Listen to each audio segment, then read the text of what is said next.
باب فی کم تصلی المرأة. پہلے تو مرد کے کپڑوں کے بارے میں تھا، اب یہ ہے کہ عورت کم سے کم کتنے لباس میں نماز پڑھے. فی الثیاب، لباس میں. وقال اکرمہ کہتے ہیں لو وارت جسدها فی ثوب جازہ، اگر عورت ایک ہی کپڑے میں اپنا سارا جسم چھپا لے تو اس کو بھی ایک کپڑا کافی ہے. حدثنا ابو الیمان قال اخبرنا شعیب عن الزہری قال اخبرنی عروۃ ان عائشہ قالت، حضرت عائشہ کہتی ہیں لقد کان رسول اللہ صلی اللہ علیہ وسلم، کہ نبی صلی اللہ علیہ وسلم سے یصلی الفجر، فجر پڑھتے، فیشہد معہ نساء، تو حاضر ہوتی تھیں آپ کے ساتھ عورتیں بھی، یعنی فجر کی نماز پڑھنے کے لیے عورتیں مسجد میں جاتی تھیں صبح سویرے اذانوں کے بعد. کیسے جاتی تھیں یہ بھی ذرا ساتھ دیکھ لیں. فیشہد معہ نساء من المؤمنات، مومن عورتیں جاتی تھیں متلفعات، لپٹی ہوئی. تلف لام فے عین اس کا روٹ ہے جس کا معنی ہوتا ہے سر اور جسم سب کا لپیٹنا. بہت سے لوگ کہتے ہیں جی سر کا لفظ قرآن میں نہیں آیا کہ سر ضرور ڈھانپو. متلفعات، لپٹی ہوئی، فی مروتہن، اپنی چادروں میں. ثم یرجعن، پھر لوٹتی، الی بیوتہن، اپنے گھروں میں، ما یعرفہن احد، ان کو کوئی پہچان نہیں سکتا تھا. اس سے آپ دیکھ لیں کہ کیسا پردہ تھا. باب اذا صلی فی ثوب لہ اعلام ونظر الی علمها. باب یہ ہے کہ اذا صلی فی ثوب، جب کوئی شخص ایک کپڑے میں نماز پڑھے، لہو علام، جس کپڑے پہ نقش و نگار ہو، یعنی کڑھائی وغیرہ ہوئی بھی ہو، ونظر الی علمها، اور نماز میں وہ اپنی کڑھائی کی طرف دیکھتا رہے، تو اس کا کیا حکم ہے. حدثنا احمد بن یونس قال حدثنا ابراہیم بن سعد قال حدثنا ابن شہاب عن عروۃ عن عائشہ ان النبی صلی اللہ علیہ وسلم صلی فی خمیصۃ لها اعلام، کہ آپ صلی اللہ علیہ وسلم نے ایک کڑھائی کی ہوئی چادر میں یا لوئی میں نماز پڑھی. فنظر الی اعلامها نظرۃ، تو آپ کی نظر پڑ گئی اس کے نقش و نگار کی طرف. فلما انصرف، تو جب آپ نے سلام پھیرا، قال، فرمایا، اذهبوا بخمیصتی هذه الی ابی جہم، میری یہ لوئی ابو جہم کے پاس واپس لے جاؤ. واتونی بانبجانیۃ ابی جہم، اور لے آؤ میرے پاس لوئی، یعنی سادہ لوئی ابو جہم کی. یہ مسئلہ کیا تھا، ابو جہم کو کیوں بھیج دی جو چیز خود ناپسند کی؟ بات یہ تھی کہ یہ لوئی آپ کو بھیجی ہی ابو جہم نے تھی، بڑے شوق سے کڑوا کے اور خوبصورت بنا کے آپ کے لیے بھیجی تیار کر کے. لیکن جب آپ نے اس کو اوڑھ کے نماز پڑھی تو نماز میں نظر اس پہ پڑ گئی اور نماز میں وہ خلل ڈالا اس نے، لہٰذا آپ نے ان کا تحفہ واپس کر دیا اور کہا کہ سادہ دے دو. وَأْتُونِي بِأَنْبِجَانِيَّةِ ابی جہم، کہ ابو جہم نے جو خود لوئی پہنی ہوئی ہے سادہ، وہ لے آؤ میرے لیے، تاکہ ان کے دل میں یہ نہ خیال آئے کہ آپ نے بالکل ہی رد کر دیا ہے، یعنی یہ دے دو واپس اور وہ ان سے لے آؤ. فَإِنَّهَا أَلْهَتْنِي آنِفًا عَنْ صَلَاتِي، کیونکہ اس لوئی نے مجھے نماز سے غافل کر دیا ہے.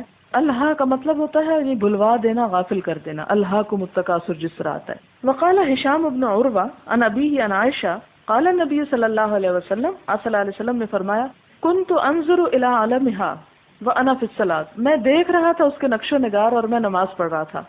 آپ انسان بھی تو تھے نا، خواہ نبی تھے. فاخاف ان تفتننی، مجھے ڈر ہے کہ وہ مجھے فتنے میں ڈال دے گی، یعنی اسی طرح میں بار بار اس کو دیکھتا رہوں گا اور کام خراب ہو جائے گا، لہٰذا بہتر ہے کہ میں اس کو. لیکن کتنے افسوس کے ساتھ کہنا پڑتا ہے ہماری ساری جائے نمازیں خوب خوب نقش و نگار کی بھری ہوئی ہوتی، اور ہم عموماً اس سے بچنا بڑا مشکل ہو جاتا ہے. یعنی یا تو پھر آنکھیں بند کرنی پڑتی ہیں، اور اگر آنکھیں کھولیں تو اس کے اوپر جو محرابیں اور معلوم نہیں کیا کچھ بنا ہوتا ہے وہ اپنی طرف توجہ کھینچ لیتی. تو اس سے کیا پتہ چلتا ہے کہ پلین شیٹ پہ نماز پڑھنا زیادہ بہتر ہے بنسبت اس کے کہ انسان لال پیلی جائے نمازوں پہ پڑھے. لیکن اب جو آ چکی ہیں اور چل رہی ہیں، یا تو ان پہ کوئی کپڑا ڈالیں یا پھر ان کو کم دیکھیں. اب اس سے ایک بات یہ بھی پتہ چلتی ہے کہ آپ نے یہ نہیں کہا کہ اس لوئی کو پھاڑ دو، پھینک دو، جلا دو، اس نے یہ کیا، نہیں، ایسی کوئی شدت پسندانہ یا انتہائی کام نہیں آپ نے فرمایا، بلکہ کہا کہ ان کو جا کے دے دو، وہ کسی اور استعمال میں کر لیں. باب ان صلی فی ثوب مصلب او تصاویر، اگر ایسے کپڑے میں نماز پڑھے کہ جس سے صلیب بنی ہوئی ہو، مصلب صلیب کا نشان ہو، او تصاویر یا تصویریں بنی ہوئی ہوں، هل تفسد صلاته، کیا اس کی نماز فاسد ہو جائے گی؟ وما ینہا عن ذالک، اور جو کچھ اس سے روکا گیا اس کا بیان. یہ بہت سے لوگ سوال کرتے ہیں کہ جی اگر کوئی ایسا کپڑا ہے، اگر کپڑے پہ تصویریں بنی ہوئی، بازو کرتے تھے نا چھوٹے چھوٹے ایسے بھلو سے یا ڈیر بنے ہوئے ہوتے، تو کیا اس کپڑے میں نماز ہو جاتی ہے یا نماز ہی نہیں ہوتی؟ یا کمرے میں اگر پردے پہ ایسی کوئی چیزیں ہیں یا ویسے کچھ لٹکا ہوا ہے تو کیا حکم ہے؟ حدثنا ابو معمر عبداللہ ابن عمرو قال حدثنا عبد الوارث قال حدثنا عبد العزیز ابن صہیب عن انس قال، حضرت انس کہتے ہیں، کانا قرام، تھا ایک پردہ. پردہ قرام جو ہوتا ہے نا یہ باریک اون کا پردہ ہوتا ہے جیسے نیٹ قسم کا. لعائشہ تھا حضرت عائشہ کے لیے سترت بھی جانب بیتہا جس سے انہوں نے اپنے گھر کے ایک کونے کو یا ایک حصے کو ڈھانکا تھا یعنی ایک طرف ڈالا تھا. فقال النبی صلی اللہ علیہ وسلم تو آپ صلی اللہ علیہ وسلم نے فرمایا امیتی انا ہٹا دو اس کو ہم سے یعنی یہ مت لٹکاؤ. قرام کی ہذا اپنا یہ پردہ ہم سے ہٹا دو یعنی اس کو نہیں لگاؤ. فإنه لا تزال تصاویرہ تعرض فی صلاتی. کیوں؟ اس لیے کہ اس کی تصویریں مسلسل میری نماز میں آنکھوں میں گھومتی ہیں. یعنی میں جب نماز پڑھتا ہوں تو یہ تصویریں مجھے اپنے سے غافل کر لیتی ہیں اور میرے آنکھوں کے سامنے گھومتی رہتی. یعنی آپ دیکھیں بعض اوقات کوئی چیز آپ دیکھتے ہیں تو اس کا جو ایک پرنٹ عکس بن جاتا ہے آپ کے دماغ میں تو وہ آپ نہ بھی دیکھ رہے ہو تو وہ عکس آپ کو نظر آتا رہتا ہے. تو آپ نے فرمایا کہ ایسی چیز مت لگاؤ کہ جس سے نماز میں کسی قسم کی ڈسٹریکشن ہو. یہاں صلیب کا لفظ نہیں آیا حدیث میں لیکن صلیب کا بھی وہی حکم ہے جو تصاویر کا ہے. اور کتاب اللباس میں ایک اور حدیث آتی ہے کہ آپ صلی اللہ علیہ وسلم اپنے گھر میں کوئی ایسی چیز نہ چھوڑتے جس پر صلیب بنی ہوئی ہوتی تھی. یعنی صلیب کا کوئی ڈیکوریشن پیس یا کوئی چیز آپ کے گھر میں نہ ہوتی تھی. کیوں؟ اس لیے کہ وہ ایک مذہبی علامت ہے, ایک شعار ہے, ایک پہچان ہے. کیونکہ آپ دیکھیں کہ جب آپ کسی خاص ریلیجن کو ماننے والے کے گھر میں جاتے ہیں تو اس کے گھر میں کچھ نہ کچھ ایسی علامات ملتی ہیں جو انڈیکیٹ کرتی ہیں کہ وہ کس مذہب سے بلانگ کرتا ہے. مسلمانوں کے گھروں میں کعبہ کی تصویر یا کوئی آیت لگی ہوئی ہے اسی طرح کی ڈیکوریشن, اور عیسائیوں کے گھروں میں کرسمس ٹری یا صلیب یا اس قسم کی چیزیں. اب تو فرق ویسے کم ہی رہ گیا ہے لیکن چلیں. باب من صلی فی فروج حریر ثم نزعہ. اگر کوئی فروج کہتے ہیں کوٹ کو, کوئی اگر ریشمی کوٹ میں نماز پڑھے اور پھر اس کو اتار دے, ریشم کا کوٹ یا ریشم کا چغا. حدثنا عبداللہ بن یوسف قال حدثنا اللیث عن یزید عن ابی الخیر عن عقبۃ بن عامر قال اہدی الی النبی صلی اللہ علیہ وسلم فروج حریر. آپ صلی اللہ علیہ وسلم کو ریشم کا کوٹ دیا گیا ہدیے کے طور پر, یعنی آپ کو کہیں سے بطور گفٹ ملا. فلبسہ تو آپ نے اس کو پہنا. فصلی فیہ اس میں نماز پڑھی. ثم انصرف پھر سلام پھیرا. فنزعوا نزعا شدیدا تو کھینچ کے اسے اتار دیا. کل کارہ جیسے سخت ناپسند کرنے والے لہو اس کو. وقال لا ينبغي هذا للمتقین. ایسا لباس متقین کے لیے زیبا نہیں. اور شاید آپ نے پہن اس لیے لیا ہوگا کہ اس وقت ریشم حرام نہیں ہوا ہوگا مردوں پر. اس کے بعد تو واضح طور پر آپ نے ریشم اور سونے کو ہاتھ میں لے کے فرمایا تھا یہ میری امت کی عورتوں کے لیے حلال ہے لیکن مردوں کے لیے حرام ہے. کیوں؟ اس لیے کہ ریشم پہننے سے انسان کے اندر اسی قسم کے نازک جذبات پیدا ہوتے ہیں, جبکہ مردوں کی طبیعت میں ایسی خشونت ہونی چاہیے جو جہاد کے لیے, اور دلیری ان کے اندر ایک بہترین وصف ہونا چاہیے. مردوں کو عورتوں کی مشابہت کرنے سے منع کیا گیا ہے, ورنہ مرد اور عورت کا فرق ہی نہیں رہے گا. اور یہ فرق اللہ تعالیٰ نے دونوں کے لیے اٹریکشن کا باعث رکھا ہے, اور اگر یہ فرق ختم ہو جائے تو ان نیچرل چیز ہو جاتی ہے. تو اس لیے آپ نے دونوں کے درمیان فرق قائم رکھنے کے لیے ایک کے لیے حلال اور دوسرے کے لیے حرام. اور ویسے بھی اگر حلال ہو جاتا مردوں کے لیے تو شاید عورتوں کا حصہ اور تھوڑا ہو جاتا. باب الصلاۃ فی الثوب الاحمر. سرخ کپڑے میں نماز پڑھنا مردوں کے لیے. میں یہ مردوں کا لفظ بار بار بول رہی ہوں وہ اس لیے تاکہ واضح ہو جائے کہ اس میں عورتوں کی پریشانی کی بات نہیں, عورت کے لیے اس کے سوا بھی جائز ہے. حدثنا محمد بن عرارہ قال حدثني عمر بن ابي زائدة عن عون بن ابي جحيفة عن ابيه قال رأيت رسول الله صلى الله عليه وسلم في قبة حمراء من ادم. کہ میں نے نبی صلی اللہ علیہ وسلم کو کس میں؟ ابو جحیفہ نے دیکھا. کس میں؟ لال چمڑے کے قبے میں. ورأيت بلالا اخذ وضوء رسول اللہ صلی اللہ علیہ وسلم. اور میں نے دیکھا کہ بلال نے حضور صلی اللہ علیہ وسلم کے وضو کا پانی اٹھایا ہوا ہے. ورأيت الناس يبتدرون ذاك الوضوء. اور میں نے دیکھا کہ لوگ آپ کے وضو کی طرف لپکے جا رہے ہیں, جلدی کر رہے ہیں. بدارن کا لفظ قرآن میں آتا ہے جلدی کرنا. فمن اصاب منه شيئا جس کو اس میں سے کچھ ملا تمسح به اس نے اس کے ساتھ مسح کر لیا, اپنے جسم پہ لگا لیا. ومن لم يصب منه شيئا اور جس کو پانی آپ کا نہ ملا اس نے کیا کیا؟ اخذ من بلل ید صاحبی اس نے اپنے دوست یا ساتھی کے ہاتھ کی تری کو ٹچ کر لیا جو حضور کے پانی کی تھی. یعنی جس کو ملا اس کو تو ملا, جس کو نہ ملا اس نے دوسرے کے ہاتھ پہ ہاتھ رکھ لیا تاکہ کچھ حصہ ہمیں بھی مل جائے. ثم رأيت بلالا اخذ عنزة. پھر میں نے دیکھا کہ بلال برچی اٹھائے ہوئے ہیں. فرکزها تو اس برچی کو انہوں نے زمین میں گاڑ دیا, مرکز کر دیا. وخرج النبی صلی اللہ علیہ وسلم اور نبی صلی اللہ علیہ وسلم نکلے فی حلۃ حمراء لال جوڑے میں. مشمرن تہ بند اٹھائے ہوئے. صلی الی العنزہ نماز پڑھی برچی کی طرف منہ کر کے. بالناس سے ساتھ لوگوں کے, یعنی ان کو نماز پڑھائی مراد ہے. رکعتین 2 رکعتیں. ورأیت الناس اور میں نے دیکھا لوگوں کو والدواب اور جانوروں کو یمرون بین یدی الانزا کہ اس برچھی کے پار سے گزر رہی. وہ برچھی ایک طرح سے سترا تھی جو نمازی اپنے آگے رکھتا ہے, تو آپ صلی اللہ علیہ وسلم نے اپنے سامنے رکھ لی, پیچھے صفیں تھی, لوگ آگے سے گزر رہے تھے, جس سے یہ پتہ چلتا ہے کہ اگر امام کے سامنے کوئی چیز ہے تو وہ ساری نمازیوں کے لیے کافی ہو جائے گی, لوگ پھر آگے سے گزر سکتے ہیں. یعنی امام کا سترہ پوری جماعت کا سترہ ہے پیچھے کی. اس سے کیا پتہ چلتا ہے کہ اس ڈریس میں جو سرخ رنگ کا تھا, کہا جاتا ہے کہ سرخ اور سیاہ دھاریاں تھی اس میں آپ صلی اللہ علیہ وسلم نے نماز پڑھی نہیں بلکہ پڑھائی بھی. باب الصلاۃ فی السطوح, چھت پر نماز پڑھنے کا بیان. والمنبری, اور منبر پر. والخشب, اور لکڑی پر. قال ابو عبداللہ ولم یر الحسن بأسا, حسن بصری اس میں کوئی حرج نہیں پاتے.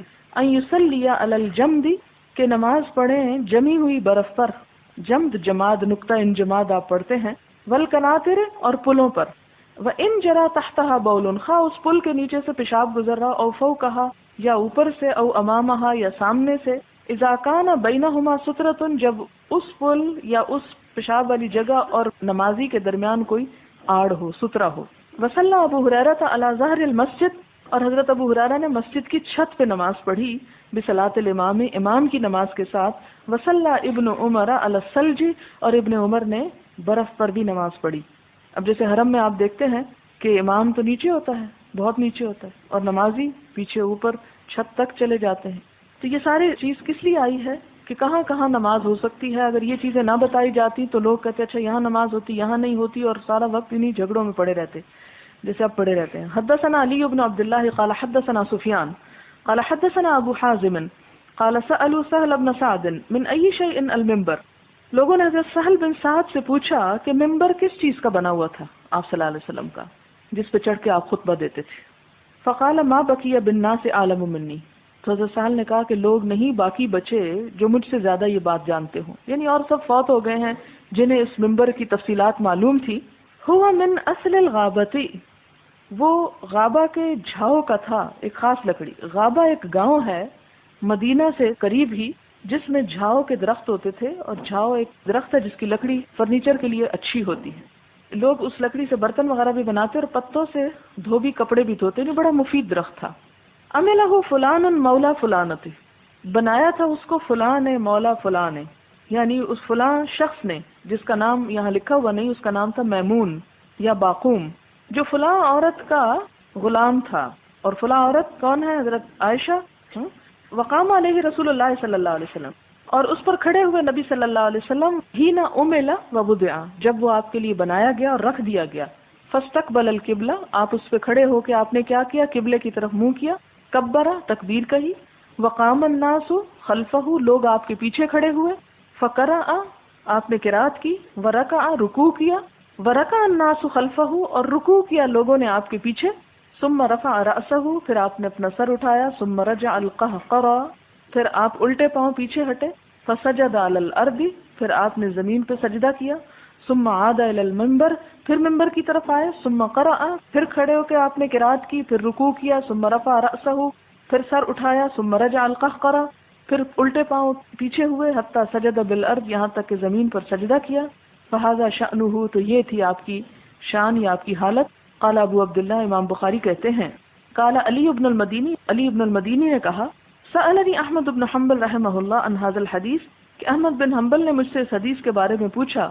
قال فانما اردت ان النبی صلی اللہ علیہ وسلم کان اعلی من الناس, انہوں نے جواب دیا کہ میرا ارادہ یہ تھا کہ لوگوں کو پتہ چل جائے کہ حضور صلی اللہ علیہ وسلم امامت کراتے ہوئے لوگوں سے اونچے کھڑے تھے.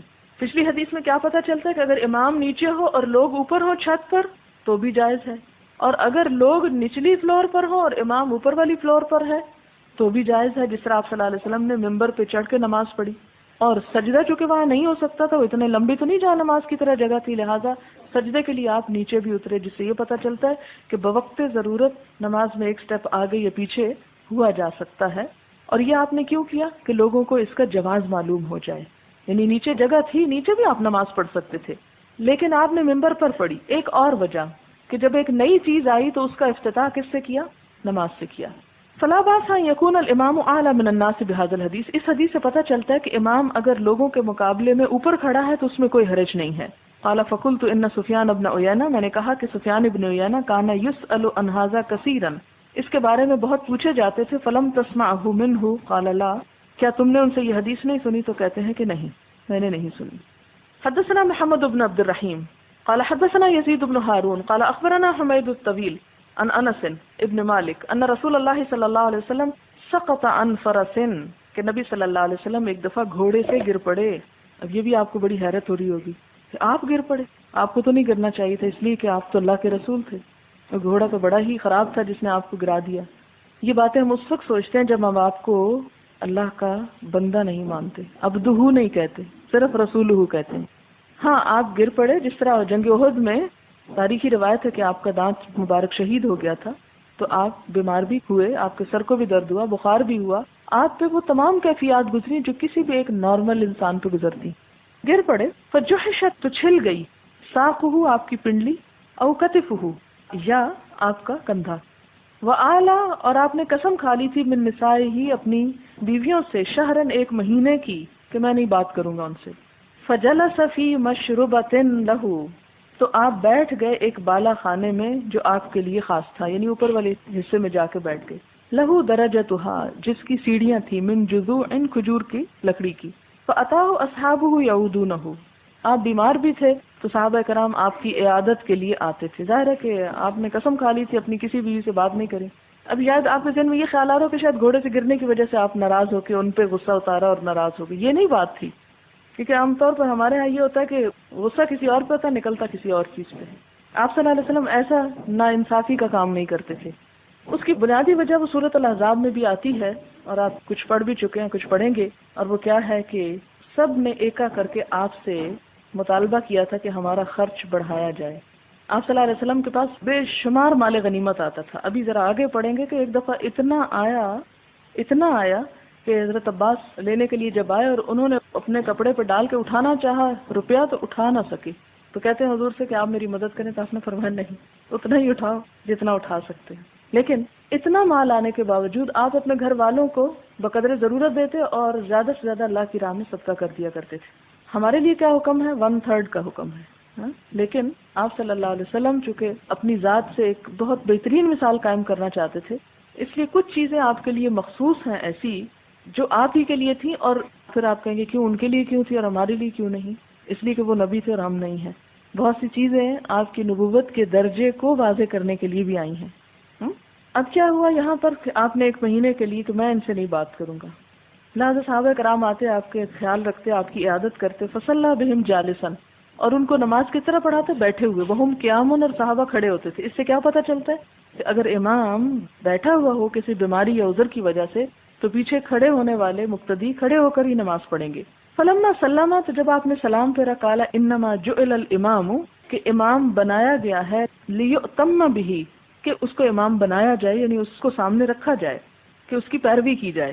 فاذا کبر فکبروا، جب وہ تکبیر کہہ چکے تو تکبیر کہا کرو، یعنی اس سے پہلے اللہ اکبر نہ کر لیا. واذا رکع فرکعوا، جب وہ رکوع کرے تو رکوع کیا کرو. واذا سجد فاسجدوا، جب وہ سجدہ کرے تو سجدہ کرو. وان صلى قائما، اگر کھڑا ہو کے نماز پڑھے، فصلوا قیاما، تو کھڑے ہو کے نماز پڑھا کرو. لیکن یہ نہیں کہا کہ اگر وہ بیٹھا ہو تو بیٹھ کے نماز پڑھو، یعنی صرف اس کو بیٹھنے کی اجازت ہے جو کسی عذر میں ہو. وَنَزَلَ لِتِسْعٍ وَعِشْرِينَ، اور آپ صلی اللہ علیہ وسلم 29 دن کے بعد بالا خانہ سے نیچے آ گئے. فَقَالُوا يَا رَسُولَ اللَّهِ، تو لوگوں نے کہا اللہ کے رسول صلی اللہ علیہ وسلم. یہاں قالو کا لفظ آتا ہے اور ایک اور روایت میں حضرت عائشہ کا آتا ہے. اِنَّكَ عَلَيْتَ شَهْرًا، آپ نے تو ایک مہینے کی قسم کھائی تھی اور ابھی تو 29 دن ہوئے ہیں. اس سے کیا پتہ چلتا ہے کہ آپ صلی اللہ علیہ وسلم بہرحال اپنے گھر والوں سے ایک قسم تو کھا لی لیکن اداس بھی ہوئے. فَقَالَ إِنَّ الشَّهْرَ 29، آپ نے فرمایا 29 کا مہینہ ہوتا ہے. اس حدیث میں ایک بہت بڑا میسج ہے تمام خواتین کے لیے، اور وہ یہ ہے کہ کبھی شوہر ناراض ہو جائیں تو اس پہ یہ نہ سمجھ لیا کریں کہ بس اب تو تعلق ہی ختم، کیونکہ ہم بہت تھوڑے دل کی ہوتی ہیں نا خواتین، چھوٹی سی بات بھی برداشت نہیں ہوتی.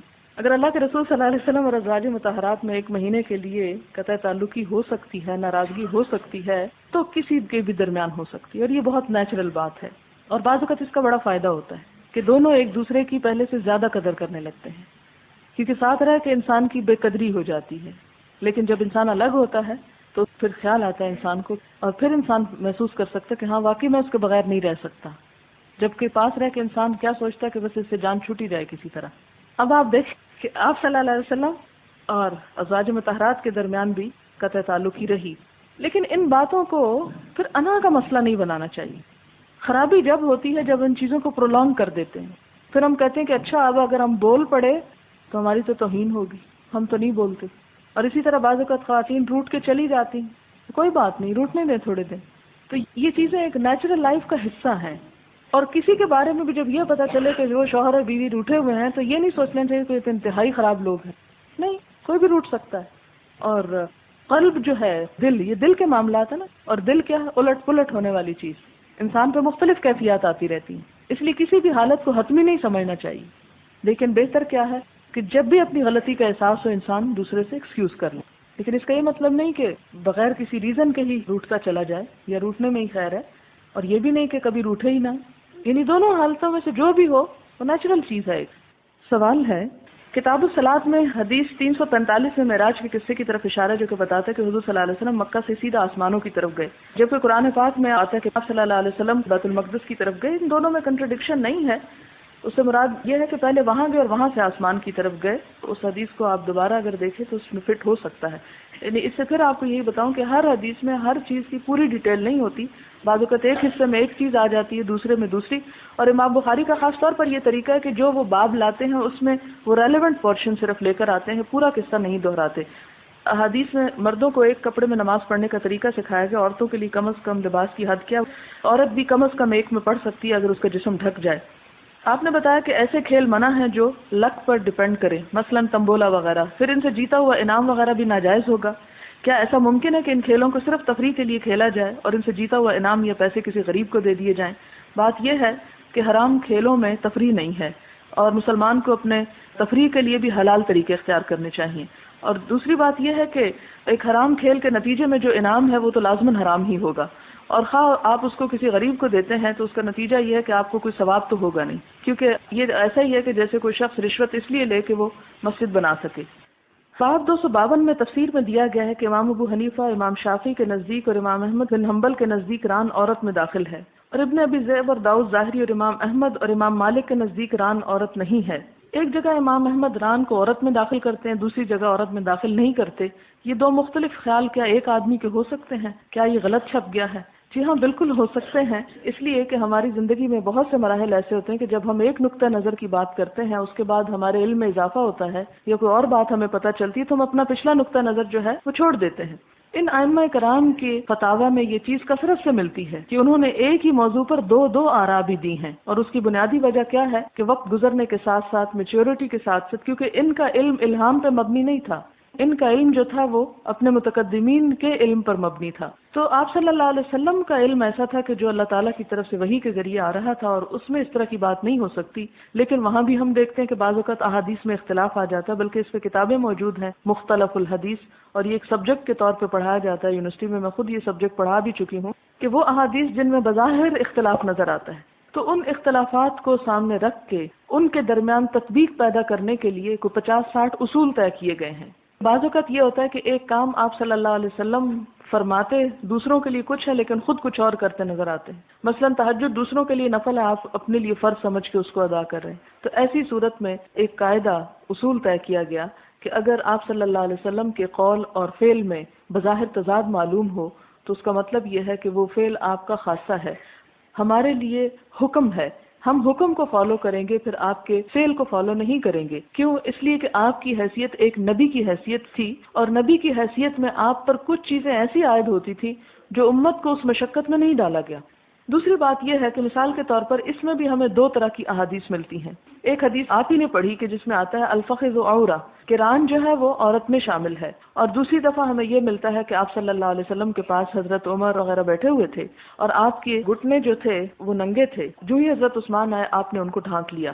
تو اس سے کیا پتا چلتا ہے کہ ران کا اوپر والا حصہ تو عورت ہے، لیکن گھٹنے اور اس کے ساتھ والا حصہ جو ہے اگر تھوڑا بہت کھل جائے تو اس کی اجازت ہے.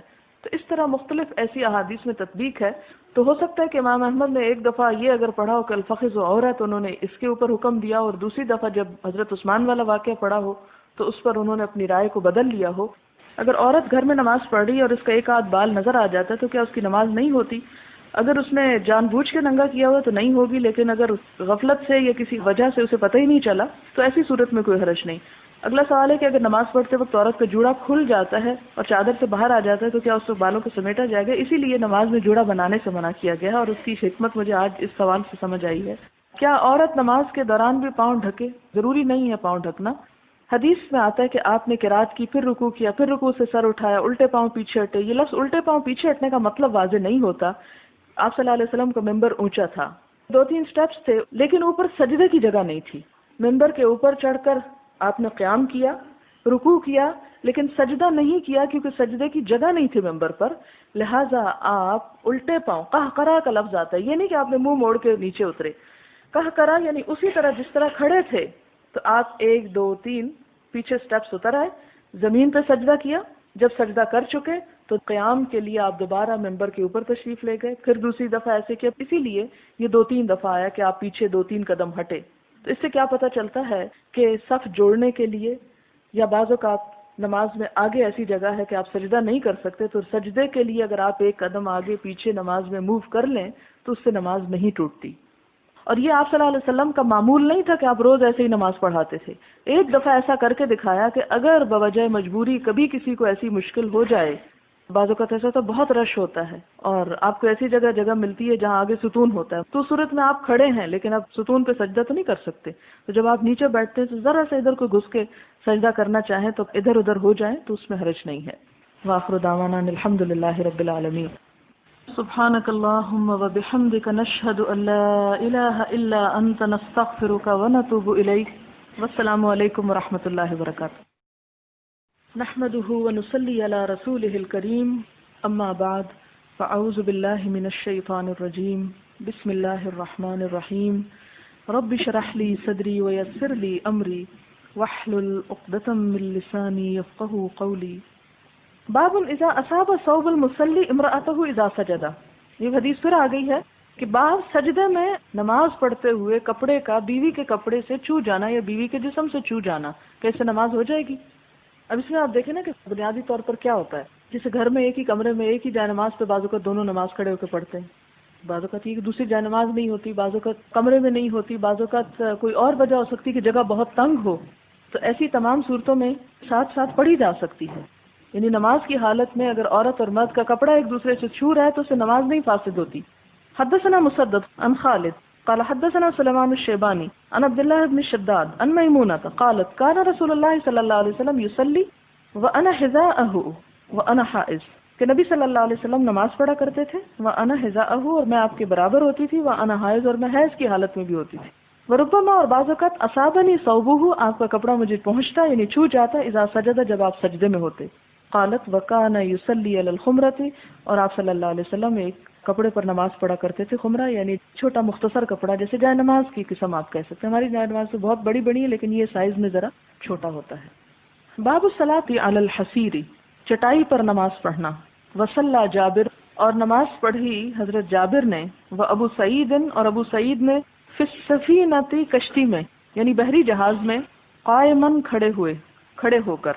وقال الحسن، اور حضرت حسن بصری نے کہا، تصلی قائما، تم نماز پڑھو کھڑے ہو کر، ما لم تشق علی اصحابک، جب تک کہ نہ شاک گزرے تمہارے ساتھیوں پر، تدور معها، تو بھی گھومتا جائے اس کے ساتھ، یعنی جدھر کشتی گھوم رہی ہے، جدھر کو موڑ رہی ہے، والا فقائدا، اور اگر ایسا نہ ہو تو پھر بیٹھ کر۔ مراد کیا ہے کہ جب کشتی گھومتی ہے، موڑ کاٹتی ہے یا لہریں تیز آ جاتی ہیں تو اس کے نتیجے میں کیا ہوتا ہے کہ بہت زیادہ دھکے لگتے ہیں، بہت جھٹکے پڑتے ہیں، اور انسان کبھی اس پہ گرتا ہے کبھی دوسرے پہ گرتا ہے، تو اس سے دوسروں کو اذیت کا اندیشہ ہے۔ تو اس لیے کہا گیا کہ اگر تو اس اذیت کا اندیشہ ہو یا خود اپنے ہی گرنے کا، اور بعض اوقات ایسے گرنے کا کہ انسان گر کے باہر ہی جا پڑے، تو ایسی صورت میں جان بچانا فرض ہے، بیٹھ کے نماز پڑھ لیں۔ یعنی شریعت میں ایسی مشقت نہیں کہ جس میں پڑھ کر انسان اپنے آپ کو کھو بیٹھے۔ دوسری بات یہ بتائی گئی کہ جب قبلے کو فالو کرنا ضروری ہے، لیکن اگر ایک دفعہ انسان شروع کر لے اور اس کے بعد سواری جو ہے وہ منہ موڑ لے تو جدھر کو موڑ رہی ہے ادھر ہی نماز پڑھتا جائے۔ ایسا نہیں کہ انسان اپنا دھیان نماز سے چھوڑ کر یہ دیکھنے میں لگ جائے کہ شمال کو مڑی جنوب کو اور مجھے اپنا منہ کس طرف کرنا ہے، اور سارا وقت وہ چکر ہی کاٹتا رہے اس میں، تو اس طرح کی مشقت بھی نہیں ڈالی گئی۔ حدثنا عبداللہ قال اخبرنا مالک عن اسحاق ابن عبد الله ابن ابی طلحہ عن انس ابن مالک ان جدته ملیکۃ، حضرت انس بن مالک سے روایت ہے کہ ان کی دادی نے، یا جدہ نانی کو بھی کہتے ہیں، ملیکہ جن کا نام ملیکہ تھا، دعت رسول اللہ صلی اللہ علیہ وسلم، حضور صلی اللہ علیہ وسلم کو انہوں نے دعوت دی، لطعام کھانے کے لیے، صنعتہ لہ جو انہوں نے بنایا تھا آپ ہی کے لیے، فاکل منہ تو آپ نے اس میں سے کھایا، ثم قال پھر فرمایا، قوموا اٹھو فلأصلی لکم میں تمہیں نماز پڑھاؤں۔ اس سے کیا پتہ چلتا ہے کہ بوڑھی عورت کی دعوت قبول کی جا سکتی ہے۔ نانی کا لفظ قابل غور ہے۔ قال انس، حضرت انس کہتے ہیں، فقمت الی حصیر میں کھڑا ہوا اپنی چٹائی کی طرف، حصیر لنا جو ہماری تھی، قد اسود سیاہ ہو چکی تھی، من طول ما لبسا طول یعنی لمبے عرصے تک، ما لبسا جو وہ استعمال کی گئی، یعنی لمبے عرصے تک بچ بچ کے کالی ہو چکی تھی، جیسے چٹائیاں پرانی ہو کے ہو جایا کرتی ہیں۔ فندحتہ بماء تو میں نے اس پہ پانی چھڑک دیا، یعنی اس کو ذرا فریش دکھانے کے لیے۔ فقام رسول اللہ صلی اللہ علیہ وسلم تو آپ صلی اللہ علیہ وسلم کھڑے ہوئے، وصففت انا والیتیم وراءہ صف باندھی میں نے اور ایک یتیم بچے نے آپ کے پیچھے، والعجوز اور بڑھیا یعنی نانی، من ورائنا ہم سے پیچھے تھی، یعنی الگ صف میں کھڑی تھی۔ فصلی لنا رسول اللہ صلی اللہ علیہ وسلم تو آپ صلی اللہ علیہ وسلم نے ہم کو نماز پڑھائی، رکعتین 2 رکعتیں، ثم انصرف پھر سلام پھیرا۔ یہ 2 جو تھے نفل تھے جو آپ نے جماعت سے پڑھائے تھے، نماز کا وقت نہیں تھا۔ اس حدیث سے 2-3 باتیں پتہ چلتی ہیں۔ ایک تو یہ بات پتہ چلتی ہے کہ کھانے کی دعوت کو قبول کرنا چاہیے۔ دوسری بات یہ پتہ چلتی ہے کہ کھانا ہی نہیں کھانا چاہیے، نماز بھی کچھ پڑھنی چاہیے۔ ہمارے ہاں دعوتیں کس قسم کی ہوتی ہیں؟ جن کے نتیجے میں نماز قضا ہوتی ہے، اور یہاں آپ صلی اللہ علیہ وسلم کی دعوت کیا ہے کہ کھانا اپنی جگہ ہے، اور ساتھ اگر فرض نماز کا وقت نہیں بھی تو نفل پڑھ لیے جائیں۔ تیسری بات کیا پتہ چلتی ہے کہ عورت مردوں کی صف میں کھڑی ہو کے نہ پڑھے، تنہا بھی ہو تو پھر وہ اس سے پچھلی صف میں جائے گی۔ ایک اور بات کیا پتہ چلتی ہے کہ نفل نماز بھی جماعت سے پڑھے جا سکتے ہیں، جیسے صلاۃ التسبیح وغیرہ۔ مثلا صحیح مسلم میں بھی یہ روایت آتی ہے، اور نفل نماز کے جماعت سے پڑھنے کے جواز کی دلیل میں یہ حدیث لائی جاتی ہے، کیونکہ عموماً ہمارے یہاں اس بات کو بہت اچھالا جاتا ہے کہ جی نفل کیسے آپ جماعت سے پڑھ رہے ہیں۔ آپ دیکھیں رمضان میں جو تراویح پڑھی جاتی ہے وہ بھی نفل ہی ہوتا ہے، تو کبھی کبھار اس کے پڑھنے کا جواز ملتا ہے۔ مثلا آپ جو پہلے دن الہدا میں آئے تھے تو آپ کو جماعت سے 2 نفل پڑھوائے گئے تھے، وہ بھی اسی سنت کو فالو کرتے ہوئے، کوئی نئی بدعت نہیں نکالی گئی تھی۔ باب الصلاۃ علی الخمرۃ، سجدہ گاہ پر یا جائے نماز پہ نماز پڑھنا۔ حدثنا ابو الولید قال حدثنا شعبۃ قال حدثنا سلیمان الشیبانی عن عبد الله بن شداد عن میمونۃ قالت کان النبی صلی اللہ علیہ وسلم یصلی علی الخمرہ، حضرت میمونہ کی روایت ہے کہ نبی صلی اللہ علیہ وسلم جائے نماز پر یا چھوٹے مصلی پر نماز پڑھا کرتے تھے۔ اس سے کیا پتہ چلتا ہے کہ اگر گھر میں فرش صاف بھی ہے تو بھی اوپر ایک کپڑا بچھا لینے سے کوئی اسراف نہیں ہوتا، اس پہ نماز پڑھی جا سکتی ہے۔ اور اگر مصلی نہ ہو، کسی کے گھر جائے نماز نہ ہو، تو خالی زمین پہ بھی نماز ہو جاتی۔ باب الصلاۃ علی الفراش، بچھونے پر نماز پڑھنا۔ وصلی انس علی فراشی، حضرت انس نے اپنے بستر پہ نماز پڑھی۔ وقال انس، اور انس کہتے ہیں، کننا نصلی مع النبی صلی اللہ علیہ وسلم، ہم نبی صلی اللہ علیہ وسلم کے ساتھ نماز پڑھا کرتے تھے۔ فیسجد احدنا علی ثوبہ، تو ہم میں سے کوئی ایک اپنے کپڑے پر ہی سجدہ کر لیتا، یعنی مثال کے طور پر آپ چادر پہنے ہوئے ہیں اور سجدے میں جاتے ہیں، اور چادر کا جو اگلا حصہ ہے وہ نیچے بچھ جائے اور اس پہ آپ سجدہ کر لیں تو اس کی اجازت ہے۔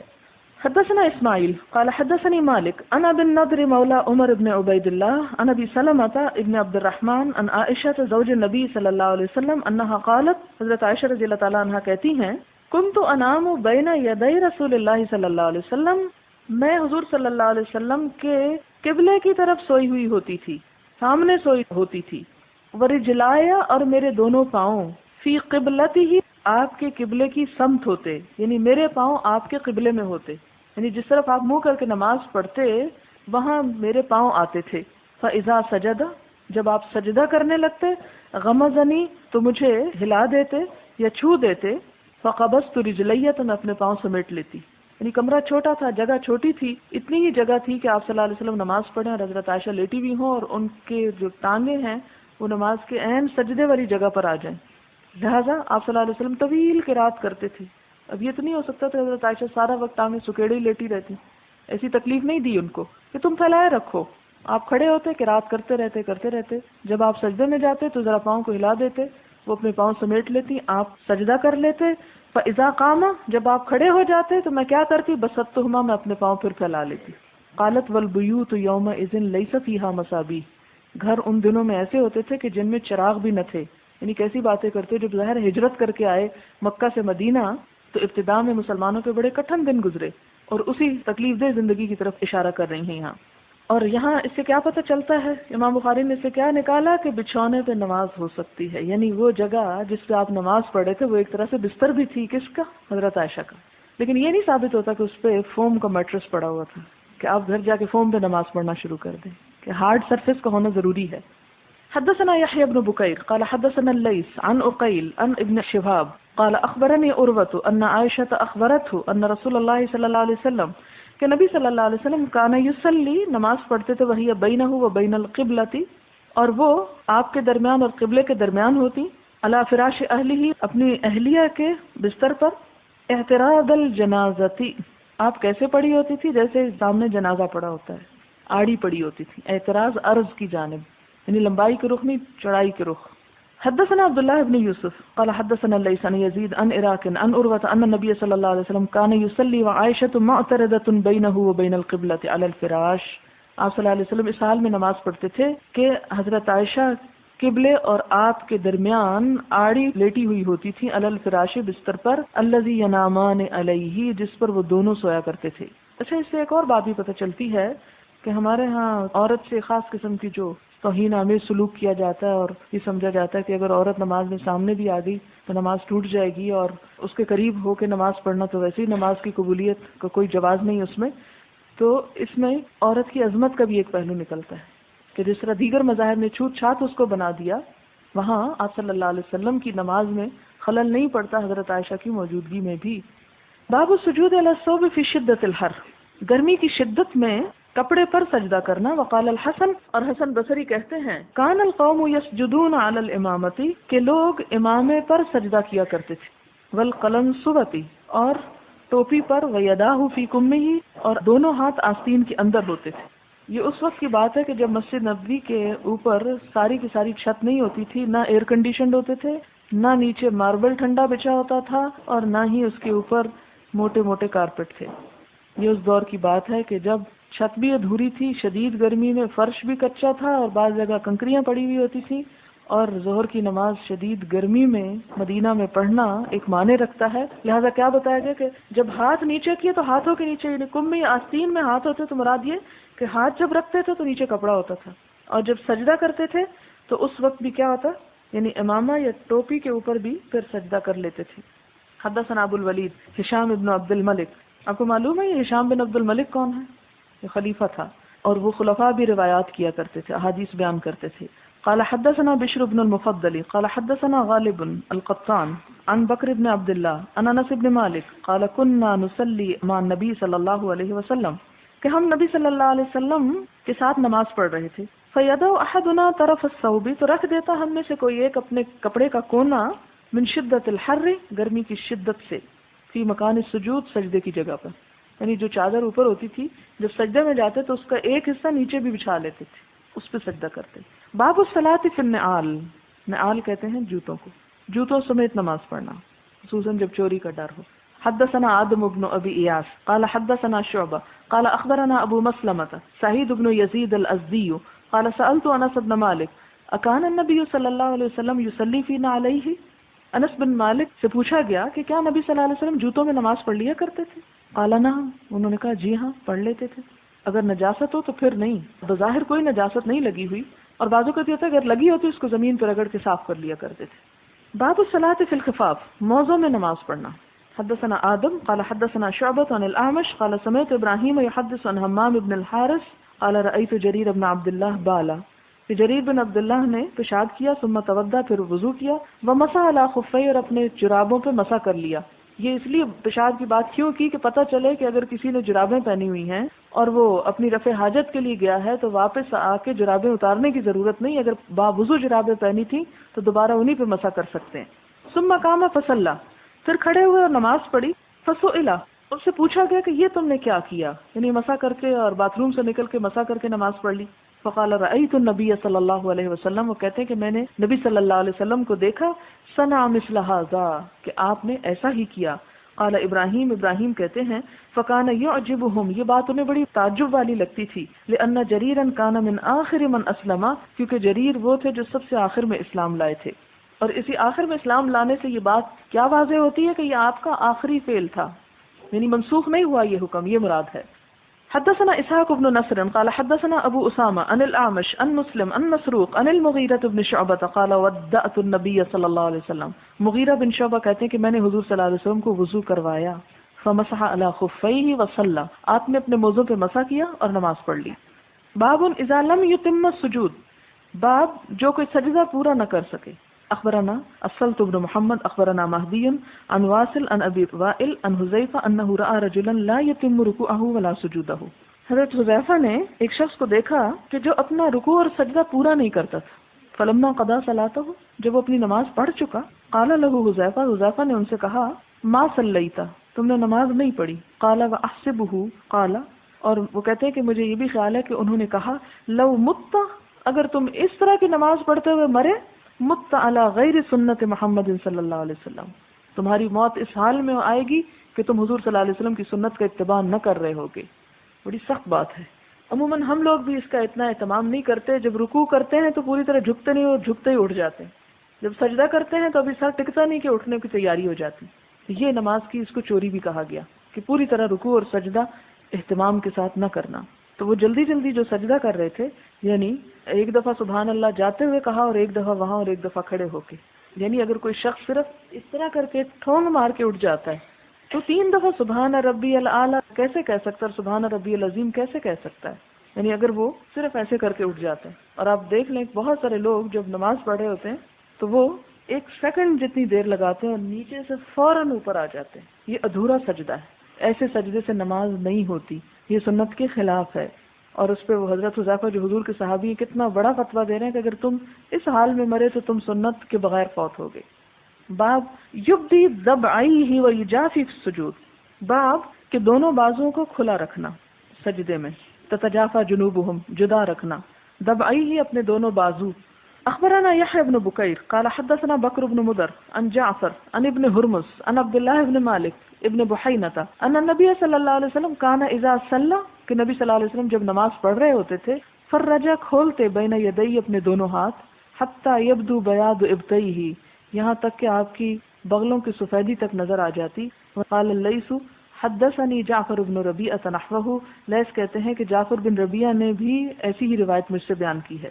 یعنی بالکل جڑ جکڑ کے نماز نہیں ہونی چاہیے بلکہ سجدے کی صحیح پوزیشن ہو. باب فضل استقبال القبلۃ، قبلے کی طرف منہ کرنے کی فضیلت. یستقبل باطراف رجلیہ، آپ صلی اللہ علیہ وسلم نے اپنے پاؤں کے کناروں یعنی انگلیوں سے بھی قبلے کی طرف رخ کیا. قالہ ابو حمید ان نبی صلی اللہ علیہ وسلم، اس حدیث کو ابو حمید نے حضرت صلی اللہ علیہ وسلم سے روایت کیا ہے. حدثنا عمرو بن عباس قال حدثنا ابن المهدي قال حدثنا منصور بن سعد عن ميمون بن سياح عن انس بن مالك قال قال رسول الله صلی اللہ علیہ وسلم، آپ صلی اللہ علیہ وسلم نے فرمایا، من صلى صلاتنا، جس نے ہماری نماز پڑھی، من صلى جس نے نماز پڑھی، صلاتنا ہماری نماز کی طرح، یعنی ہم جیسی نماز، واستقبل قبلتنا اور رخ کیا ہمارے قبلے کا، واکل ذبیحتنا اور ہمارا ذبیحہ کھا لیا. ذبیحہ کیا ہوتا ہے؟ ذبح کیا ہوا گوشت. فذلک المسلم، تو ایسا شخص مسلمان ہے. الذی لہ ذمۃ اللہ، کہ جو پناہ میں ہے اللہ کی، و ذمۃ رسول اور اس کے رسول کی. فلا تخفر اللہ فی ذمتہ، تو نہ خیانت کرو اللہ سے اپنے ذمے میں، یعنی قبلے سے علاوہ کہیں اور منہ کر کے یا ان باتوں کی مخالفت کر کے اس ذمے سے یا اس عہد سے یا اس پناہ سے باہر نہ آؤ، یعنی اپنے آپ کو بچاؤ، یعنی مسلمان ہی رہو، مراد یہ تھا. اس سے کیا پتہ چلتا ہے کہ قبلے کی طرف منہ کر کے نماز پڑھنا ضروری ہے، اس کی مخالفت درست نہیں، اور اس میں پوری کوشش کرنی چاہیے. یہ 3 باتیں آپ صلی اللہ علیہ وسلم نے مسلمانوں کی نشانی بتائیں. مشرک تو نماز ہی نہیں پڑھتے تھے، من صلی صلاتنا، مشرک کو نہیں پڑھتے تھے، وہ نکل گئے باہر. یہود جو تھے مسلمانوں کا ذبیحہ نہیں کھاتے تھے، ہم کھا لیتے ہیں نا کوشر، وہ نہیں کھاتے ہمارا، حالانکہ ہم بھی اللہ اکبر پڑھتے ہیں. اور نہ ہی مسلمانوں کے قبلے کی طرف منہ کر کے نماز پڑھتے تھے، جبکہ ایک عرصے تک 16-17 ماہ تک مسلمان جو ہیں وہ بیت المقدس کی طرف منہ کر کے نماز پڑھتے رہے. اب دیکھیں وسعت کس میں ہے زیادہ. پھر لوگ کہتے ہیں دین میں بڑی تنگ نظری ہے. اور اسی طرح عیسائی مسلمانوں کا جانور تو کھا لیتے تھے لیکن مسلمانوں کے قبلے کو فالو نہیں کرتے تھے. اس لیے یہ تین علامتیں اکٹھی ہونا ایک مسلمان میں ہی ہو سکتی ہیں، اسلام کے علاوہ کسی اور ریلیجن کے ماننے والے میں نہیں ہو سکتی. حدثنا نعیم قال حدثنا ابن المبارک عن حمید الطویل عن انس بن مالک قال قال رسول اللہ صلی اللہ علیہ وسلم، آپ صلی اللہ علیہ وسلم نے فرمایا، امرت ان اقاتل الناس حتى يقولوا لا الہ الا اللہ، مجھے حکم دیا گیا کہ لوگوں سے جنگ کروں یہاں تک کہ وہ لا الہ الا اللہ کہہ دیں. فاذا قالوها، پھر جب وہ کہہ دیں، وصلوا صلاتنا، اور ہماری نماز بھی پڑھیں، یعنی صرف لا الہ نہ پڑھیں بلکہ نماز بھی پڑھیں، واستقبلوا قبلتنا، اور ہمارے قبلے کو قبلہ مانیں، وذبحوا ذبیحتنا، اور ذبح کریں ہمارے ذبح کرنے کی طرح، فقد حرمت علینا دماؤہم، تو حرام ہو گئے ہم پر ان کے خون، واموالہم، اور ان کے مال، الا بحقھا، مگر کسی حق کے ساتھ، یعنی اگر کوئی قتل کرتا ہے تو قتل کیا جا سکتا ہے خواہ وہ مسلمان ہی کیوں نہ ہو. وحسابہم علی اللہ، اور ان کا ذمہ اللہ پر ہے، ان کا حساب اللہ کے ذمہ. وقال ابن ابی مریم اخبرنا یحیی قال حدثنا حمید قال حدثنا انس عن النبی صلی اللہ علیہ وسلم وقال علی بن عبد الله حدثنا خالد بن الحارث قال حدثنا حمید قال سأل میمون بن سیاح انس بن مالک قال یا ابا حمزة وما يحرم دم العبد وما له، کیا چیز حرام کرتی ہے کسی بندے کا خون اور اس کا مال؟ فقال من شهد ان لا الہ الا اللہ واستقبل قبلتنا وصلى صلاتنا واكل ذبیحتنا فهو المسلم له ما للمسلم، جو یہ تین کام کرے وہ مسلم، اور اس کے وہی حقوق ہیں جو ایک مسلمان کے ہیں، وعلیہ ما علی المسلم، اور اس کے ذمہ ہے جو کسی مسلمان کے ذمہ ہوتا ہے. باب قبلت اہل المدینہ، اہل مدینہ کا قبلہ، واہل الشام والمشرق، اہل شام اردن شام فلسطین اور مشرق والوں کا. لیس فی المشرق ولا فی المغرب قبلۃ، مشرق اور مغرب میں قبلہ نہیں، لقول النبی صلی اللہ علیہ وسلم، آپ صلی اللہ علیہ وسلم کی قول کے مطابق، لا تستقبلوا القبلۃ بغائط او بول ولکن شرقوا وغربوا، یعنی مدینہ والوں کا قبلہ کہاں ہے؟ مشرق اور مغرب کی طرف نہیں بلکہ کس طرف ہے؟ مدینہ اور شام سے مکہ معظمہ جنوب کی طرف واقع ہے، اور شمال میں بیت المقدس ہے. یہ حدیث جو کہ پیچھے گزر چکی اس لیے ترجمہ نہیں کیا. حدثنا علی بن عبد الله قال حدثنا سفیان قال حدثنا الزهري عن عطاء بن يزيد عن ابي ايوب الانصاري ان النبي صلى الله عليه وسلم قال اذا اتيتم الغائط فلا تستقبلوا القبلة ولا تستدبروها ولكن شرقوا وغربوا. قال ابو ایوب فقدمنا الشام، حدیث گزر چکی ہے. حضرت ابو ایوب کہتے ہیں کہ ہم شام کے علاقے میں آئے، فوجدنا مراحیدا، ہم نے پایا بیت الخلاء کو، بنیت جو بنائی گئی تھی قبل القبلہ، قبلے کی طرف. فننحرف، تو ہم کیا کرتے، ان پہ مڑ جاتے، ونستغفر اللہ تعالی، اور ہم اللہ تعالیٰ سے استغفار کرتے. ان الزہری ان عطا قال سمعت ابا ایوب ان نبی صلی اللہ علیہ وسلم مثلہ، یعنی ایک حدیث اسی طرح کی اور بھی سنی گئی ہے. اب آپ کہیں گے کہ یہ تو صرف باہر کے لیے حکم تھا، تو صحابہ کرام اندر بیٹھنے میں کیوں ممانعت سمجھتے تھے، کیوں ڈرتے تھے؟ تو اس کی بنیادی وجہ یہ ہے کہ شاید انہیں ابھی تک وہ دوسرا حکم پتہ نہیں تھا. باب قول اللہ تعالی واتخذوا من مقام ابراہیم مصلی، اللہ تعالیٰ کا فرمان کہ اور بناؤ مقام ابراہیم کو نماز کی جگہ. مقام ابراہیم کہاں ہے؟ فلسطین میں یا شام میں؟ خانہ کعبہ میں، خانہ کعبہ کے پاس، خانہ کعبہ کے اندر بھی نہیں ہے، حجر اسود کی جانب سامنے ہی ہے اس کے. یہ ہے کیا مقام ابراہیم؟ مقام کھڑے ہونے کی جگہ کو کہتے ہیں. یہ وہ پتھر ہے جس پہ حضرت ابراہیم علیہ السلام کھڑے ہو کر خانہ کعبہ بنا رہے تھے، اور اس کے نشان آج بھی موجود ہیں، یعنی پاؤں کے نشان. یہ بھی اللہ تعالیٰ کی نشانیوں میں سے ایک نشانی، کتنے ہزار سال گزرنے کے باوجود وہ نشان وہاں پر پایا جاتا ہے. حدثنا الحمیدی قال حدثنا سفیان قال حدثنا عمرو بن دینار قال سألنا ابن عمر عن رجل طاف بالبیت العمرۃ. عمر بن دینار کہتے ہیں کہ ہم نے عبداللہ بن عمر سے پوچھا ایک شخص کے بارے میں کہ اس نے عمرے کے لیے بیت اللہ کا طواف کیا. طاف بالبیت العمرۃ یعنی طواف عمرہ. ولم یطوف بین صفا والمروہ، لیکن صفا و مروہ کے درمیان اس نے طواف نہیں کیا، یعنی نہیں گھوما. ایاتی امرأتہ، کیا وہ اپنی عورت یا اپنی بیوی کے پاس آ سکتا ہے؟ فقال قدم النبی صلی اللہ علیہ وسلم فطاف بالبیت سبعا وصلى خلف المقام رکعتین وطاف بین الصفا والمروہ، کہ نبی صلی اللہ علیہ وسلم جب تشریف لائے فطاف بالبیت سبعا، تو آپ نے 7 مرتبہ بیت اللہ کا طواف کیا، وصلى خلف المقام رکعتین، اور نماز پڑھی مقام ابراہیم کے پیچھے 2 رکعتیں. کیوں؟ کیونکہ قرآن پاک میں ہے نا واتخذوا من مقام ابراہیم مصلی، کہ مقام ابراہیم کے پاس نماز پڑھو. وطاف بین الصفا والمروہ، اور ساتھ ہی آپ نے صفا مروہ کا بھی طواف کیا، تو گویا عمرے کا حصہ ہے صحیح کرنا. وقد کان لکم فی رسول اللہ اسوۃ حسنہ، اور تم سب کے لیے اللہ کے رسول صلی اللہ علیہ وسلم بہترین نمونہ ہے.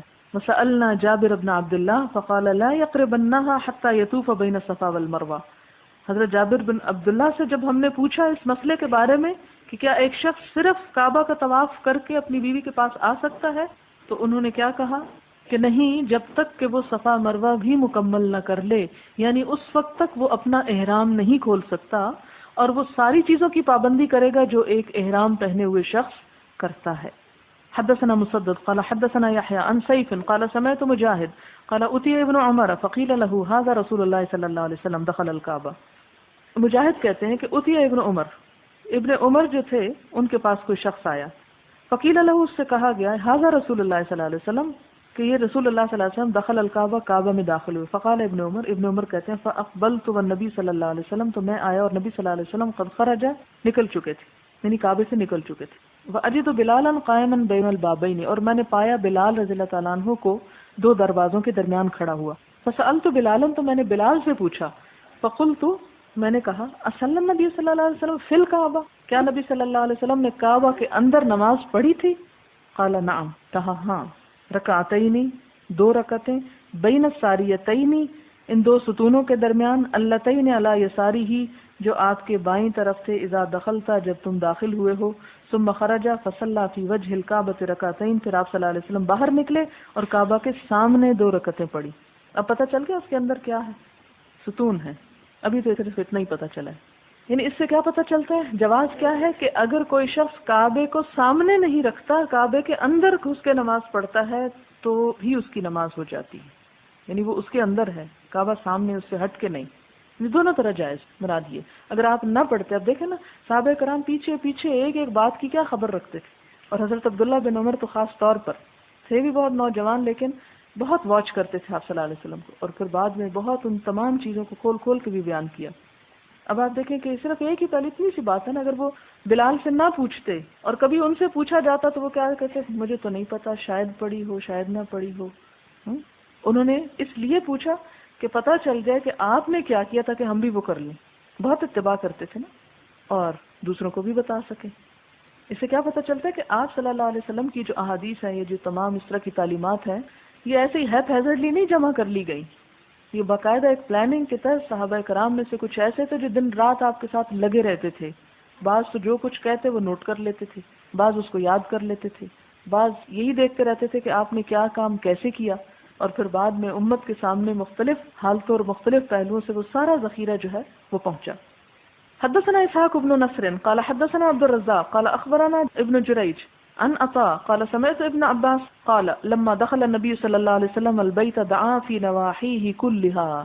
کبھی آپ کو موقع ملے تو ایسا ہی کیجیے کہ نبی صلی اللہ علیہ وسلم جب خانہ کعبہ کے اندر داخل ہوئے، دعا، تو آپ نے دعا مانگی، فی نواحیہ، اس کے کونوں میں، کلہا، سارے کے سارے، یعنی ہر کونے میں کھڑے ہو کے دعا پڑھی. کیونکہ اگر کبھی اللہ تعالیٰ موقع دے تو ہم کو تو شاید یہ بھی نہ پتا کہ کرنا کیا ہے اندر جا کے. جانے کا شوق بہت رکھتے ہیں، یہ نہیں جاننے کا شوق رکھتے کہ کسی جگہ پہ جا کے کیا کرنے کی ضرورت ہوتی. ولم یصلی حتی خرج منہ، اور نماز نہیں پڑھی یہاں تک کہ اس سے باہر نکل آئے. فلما خرج، پھر جب وہ باہر نکلے، رکعتین فی قبول الکعبۃ، تو قبلے کو سامنے رکھ کے آپ نے نماز پڑھی. وقال ھذہ القبلہ، اور فرمایا یہی قبلہ ہے. اب یہ ابن عباس کی روایت ہے، اس میں کیا آتا ہے کہ نماز نہیں پڑھی. اب آپ کہیں گے دیکھا کنٹراڈکشن، اسی لیے تو کہتے ہیں حدیث سچی نہیں ہے. ایک حدیث کہہ رہی ہے آپ نے نماز پڑھی، دوسری نے کہا نماز نہیں پڑھی، صرف دعا کی. تو آپ تو کہیں گے واقعی بالکل صحیح بات ہے کنٹراڈکشن. بات یہ کہ کیا آپ صلی اللہ علیہ وسلم صرف ایک ہی دفعہ داخل ہوئے تھے کعبہ میں؟ پہلے تو یہ دلیل لانی چاہیے نا کہ آپ صرف زندگی میں ایک دفعہ داخل ہوئے تھے، اور اس موقع پہ عبداللہ بن عمر کہتے ہیں نماز پڑھی، ابن عباس کہتے ہیں نماز نہیں پڑھی. ایسی نہیں تھی. جب عبداللہ بن عمر نے آپ کو فالو کیا اور بلال اندر کھڑے تھے تو اس موقع پہ آپ نے نماز پڑھی تھی. لیکن دوسری مرتبہ جب ابن عباس نے دیکھا تو اس وقت آپ نے نماز نہیں پڑھی تھی. اس سے کیا پتہ چلتا ہے کہ کوئی شخص نماز پڑھنا وہاں فرض نہ کر لے اپنے اوپر. کیوں؟ مثلا اگر دروازہ کھول دیا جائے تو آپ کا کیا خیال ہے ساری مخلوق اس میں گھس کے نماز پڑھ سکے گی؟ پڑھ لے گی؟ نہیں پڑھے گی. اتنا رش ہوگا کہ شاید کھڑے کھڑے بھی نماز ادا کرنا مشکل ہے. اب ایسی صورت میں اگر کوئی شخص اندر قسمت سے چلا ہی گیا لیکن رش کی وجہ سے نماز نہ پڑھ سکا تو اس کے لیے جواز ہے کہ اگر نہیں پڑھی تو کوئی کفر نہیں کیا، کوئی گناہ نہیں ہوا. اگر کھڑے ہو کے کہیں دعا کا موقع مل گیا تو وہ بھی کافی ہو گیا اس کے لیے. یہ جو بظاہر احادیث میں اختلاف نظر آتا ہے یہ دین کی وسعت کو ظاہر کرتا ہے، یہ کنٹراڈکشن بتانے کے لیے نہیں آیا، لیکن جن لوگوں کی عقل مریض ہوتی ہے انہیں اس سے کوئی ہدایت ملنے کی بجائے ان کے دل اور ٹیڑھے ہو جاتے ہیں، وہ دوسری طرف چل پڑتے ہیں۔ باب التوجہ نحو القبلۃ حیث کان، منہ کرنا قبلے کی طرف حیث کان، جہاں کہیں بھی کوئی ہو۔ وقال ابو ہریرہ قال نبی صلی اللہ علیہ وسلم، حضرت ابو ہریرہ کہتے ہیں کہ نبی صلی اللہ علیہ وسلم نے فرمایا استقبل القبلۃ وکبر، منہ کرو قبلے کی طرف اور تکبیر کہو، یعنی کعبے کی طرف منہ کہہ کے اللہ اکبر کہو۔ اس سے کیا پتہ چلتا ہے کہ جس وقت انسان نماز شروع کرے اس وقت تو لازمی طور پر اس کی طرف اس کا منہ ہو، لیکن اگر جہاز یا گاڑی یا کشتی پہ سوار ہے اور پھر مڑ جائے تو بعد میں مڑ سکتا ہے۔ اس حدیث سے خاص طور پہ پتہ چلتا ہے کہ تکبیر کہتے ہوئے قبلے کی طرف رخ ہونا ضروری ہے۔ حدثنا عبداللہ بن رجاء قال حدثنا اسرائیل عن ابی اسحاق عن البراء بن عازب قال كان رسول اللہ صلی اللہ علیہ وسلم صلى نحو بیت المقدس 16 او 17 شہرا، یہ حدیث گزر چکی ہے، صرف ریڈنگ کروں گی۔ وكان رسول اللہ صلی اللہ علیہ وسلم يحب ان يوجه الى الكعبة فانزل الله عز وجل قد نرى تقلب وجهك في السماء فتوجه نحو الكعبة وقال السفهاء من الناس، یہ جو دوسرا پارا شروع ہوتا ہے نا فیقول السفهاء من الناس، تو بے وقوف لوگوں میں سے کہنے لگے، اور وہ کون تھے سفہاء؟ وهم اليہود، یہودی، ما ولاهم عن قبلتهم التي كانوا عليها، کس چیز نے پھیرا ان کو ان کے اس قبلے سے جس پہ وہ پہلے تھے، یعنی ہمارے والے قبلے سے۔ قل للہ المشرق والمغرب، انہیں کہہ دو کہ مشرق و مغرب اللہ کا ہے۔ یہدی من یشاء الی صراط مستقیم، ہدایت دیتا ہے جس کو چاہتا ہے سیدھے راستے کی طرف۔ فصلی مع النبی صلی اللہ علیہ وسلم رجل، تو نماز پڑھی آپ کے ساتھ ایک شخص نے، ثم خرج بعد ما صلی، پھر آپ کے ساتھ نماز پڑھ کے وہاں سے چل پڑا۔ فمر علی قوم من الانصار، تو انصار کے گروہ سے اس کا گزر ہوا، فی صلاۃ العصر، اور وہ نماز عصر میں تھے، نحو بیت المقدس، بیت المقدس کی طرف منہ کر کے نماز پڑھ رہے تھے۔ فقال هو يشهد انه صلى مع رسول الله صلی اللہ علیہ وسلم، اس شخص نے کہا اور وہ گواہی دے رہا تھا کہ اس نے نماز پڑھی حضور صلی اللہ علیہ وسلم کے ساتھ، وَأَنَّهُ تَوَجَّهَ نَحْوَ الْكَعْبَةِ، اور یہ کہ آپ صلی اللہ علیہ وسلم نے کعبہ کی طرف منہ کیا تھا، فَتَحَرَّفَ الْقَوْمُ، تو پھر گئی قوم، سارا گروہ، حَتَّى تَوَجَّهُ نَحْوَ الْكَعْبَةِ، یہاں تک کہ کعبہ کی طرف ان سب نے منہ کر لیا۔ یہ بنی حارثہ کی مسجد والے تھے، قباء والوں کو دوسرے دن خبر ہوئی، یعنی جہاں جب جس موقع پہ بھی خبر پہنچی، جس حال میں بھی تھے اسی طرف مڑ گئے۔ یہ اطاعت کا بھی پتہ دیتی ہے ہم کو۔